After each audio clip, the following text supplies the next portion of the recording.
Hello there and good morning. The European Union has put trade deal talks with Australia on hold over the Aukus submarine deal.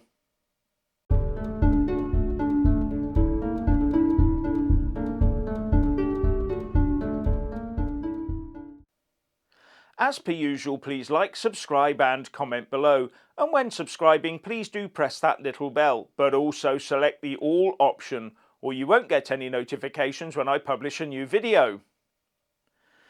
The European Union is supporting miserable Macron in his petulance over the Australia, UK, US or AUKUS submarine deal that dealt a heavy blow to the French defence industry when Canberra then cancelled a submarine contract worth the equivalent of 48 billion quid to France. French pride, or probably more accurately Macron's pride, took a bit of a hammering there, as he thought the rest of the world should be asking his permission when they go about their own business, especially that pesky Brexit UK. He thinks we need muzzling. But the French-Australia sub-deal is nothing to do with the UK and the US. We just came along with a much better offer for Australia. A bit like getting gazumped when buying a house.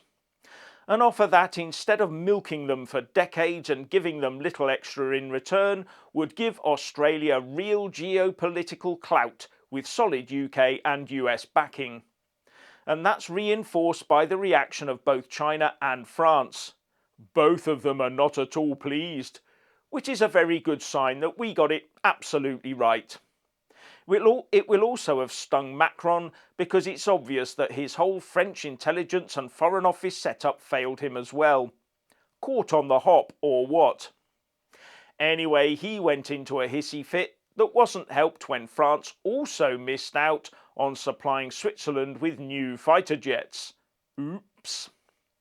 And then there was that whole ambassador debacle, really showing Macron's true childishness. Seems he never left school. Well, his old teacher's still about, isn't she? Anyway, in a further development, Macron's now managed to drag the whole EU into this squabble of his, with EU Commission spokespeople saying that the EU-Australia trade talks that Macron has already tried to put the mockers on would be delayed by a month from October into November. We're not punishing anyone, they said. It's just extra time to prepare properly. Yeah.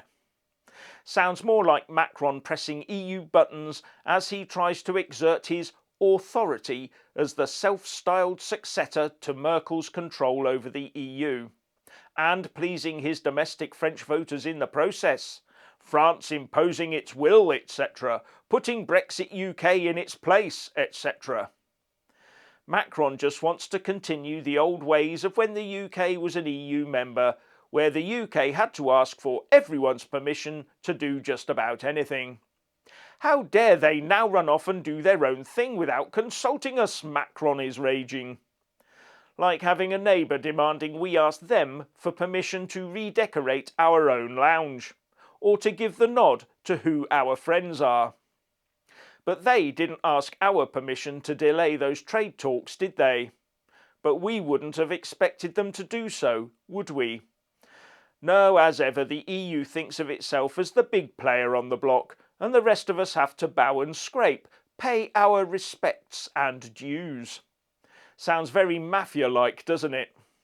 Anyway, with its actions over the Northern Ireland Protocol, the EU doesn't just sound like the mafia, it acts like the mafia. Then there's the EU-French actions of blockading St Helier over that fishing spat earlier in the year, with threats of more now to follow. A modern form of EU gunboat diplomacy. Anyway, it seems that Macron is muscling his way in now that German influence is on hold due to Merkel's exit. The EU is now being heavily influenced by France. Are we going to see the Eurocrats getting all hot-headed and following the Macron knee-jerks from now on? In response to the trade talks delay, the Australian Trade Minister, Dan Tehan, said pragmatically, "We understand the French reaction to our submarine decision, but ultimately any nation must act in its national interest. which is what Australia has done. Now, one point to note is that on the day the Aukus deal was announced, the EU had been planning to unveil its own Indo-Pacific plans. And I wonder how much UK involvement there was in the development of that, if any at all. Now, when you look into it, European, including UK, influence in the Indo-Pacific region is very sparse indeed. An article in EUobserver.com points out that most of our dealings in the area are with China, and that the EU and UK military footprints are extremely small. Europe remains an ephemeral power in the Indo-Pacific. It is seen as a trusted partner, but also an impotent partner, says the article, which goes on to say, only about 2% of the respondents in Southeast Asia identify Europe as the region's most powerful actor, behind China, the US, Japan, ASEAN, and just before South Korea. Europe's Indo-Pacific strategy is hence so threadbare that it becomes trivial. So France and the EU getting all hot under the collar with Australia, the UK and the US over our Aukus deal is a bit OTT, given that the EU and France have no clout in the Indo-Pacific region anyway. And if we've made a pact with two players in that region, one being a big one, the US, then that's our business, not France's or the EU's. But the European Union has another contractual problem to consider, which could cost them billions. But before I go into that, I just want to say a massive thank you to all my Super Thanks, Patreon and PayPal supporters, as well as those that do buy a mug with my mug on it. Links in the descriptions box below. You really do help me keep this channel going. So the EU could be on the hook for billions over a trade deal with Morocco. According to France 24, the European Union's top court on Wednesday annulled the 27-country bloc's approval of agriculture and fishing agreements that allow Morocco to export goods from Western Sahara. Now, the Western Sahara is disputed territory. Morocco claims it as theirs, but an Algeria-based group claims it as independent. And the court said the EU did not take full account of that situation by engaging with Western Sahara properly over the deal. And there are, as I've said, reports that this could end up with the EU paying billions in damages. Interestingly, France 24 also says Morocco and Spain are the countries most affected by the ruling. On the fishing agreement alone, Morocco is set to lose about €52 million annually for 4 years, in exchange for allowing 128 vessels from 11 European countries fishing in the waters off the Western Africa coast.